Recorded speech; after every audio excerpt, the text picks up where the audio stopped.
नमस्कार, मैं सबा और आप देख रहे हैं N4 न्यूज़ भारत। इस वक्त झारखंड की राजधानी रांची में मौजूद है और राजभवन के बाहर मौजूद है, जहां आजसू पार्टी का एक प्रतिनिधि मंडल आज माननीय राज्यपाल महोदय से अल्पसंख्यक समुदाय के लिए शिक्षा, विकास और संवैधानिक अधिकार से जुड़े मामले से संबंधित ज्ञापन देने राजभवन पहुंचा।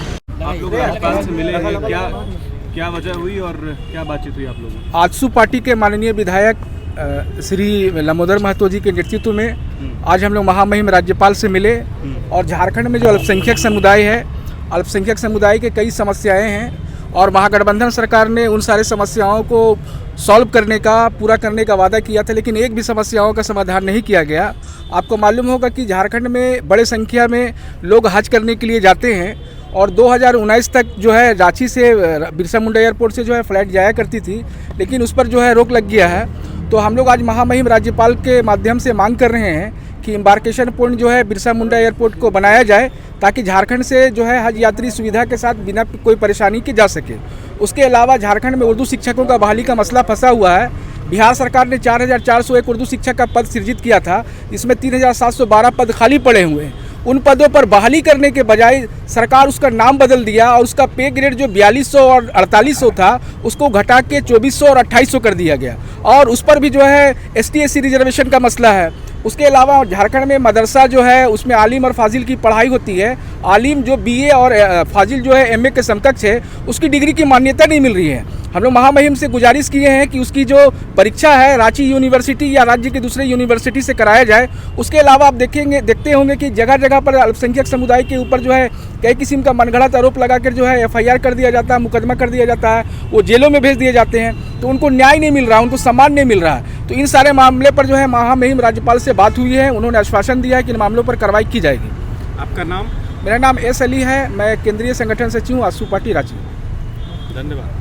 हाँ, क्या बोले राज्यपाल? देखिए, निश्चित रूप से जो वर्तमान सरकार है और इसका अल्पसंख्यक समुदाय के साथ जो रवैया है बहुत ही निराशाजनक है।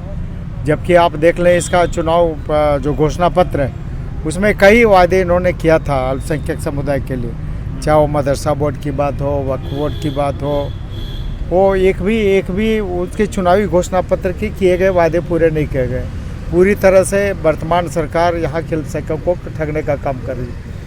आप विगत 3 वर्षों से देखें कि पहले हज यात्री रांची एयरपोर्ट से जाते थे, अभी कलकत्ता से जा रहे हैं। लोगों को आने जाने में काफ़ी कठिनाई होती है, आर्थिक बोझ बढ़ता है और इन सारे विषयों को लेकर हम लोग महामहिम राज्यपाल महोदय से मिले और महामहिम राज्यपाल महोदय का बहुत ही सकारात्मक आश्वासन रहा, क्योंकि बहुत सारे संवैधानिक संस्थाएँ और इन संवैधानिक संस्थाओं पर भी सरकार को नज़रअंदाज करना कहीं से उचित नहीं है।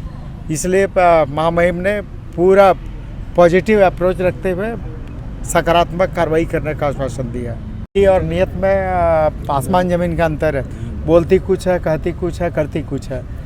अभी सदन के अंदर नेता सदन कहते हैं, मुख्यमंत्री जी कहते हैं कि हम 125 यूनिट तक बिजली फ्री देंगे।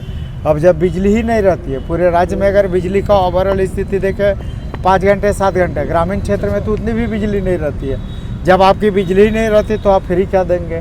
दूसरा है कि जब आप बिजली की बात करते हैं, जीरो कट बिजली की बात करते हैं, 5 घंटा 7 घंटा बिजली रहता है और एक तरफ बिजली नहीं रहती है, दूसरी तरफ बिजली के दर में बढ़ोतरी कर रहे हैं। तो पूरी तरह से देखिए ये सरकार यहाँ के राज्य की जनता को बिल्कुल दिग्भ्रमित करने का काम कर रही है, ठगने का काम कर रही है और यहाँ की गरीब जनता का शोषण करने का काम कर रही है। ये सारी शिकायत आपकी सेंटर से या फिर स्टेट से?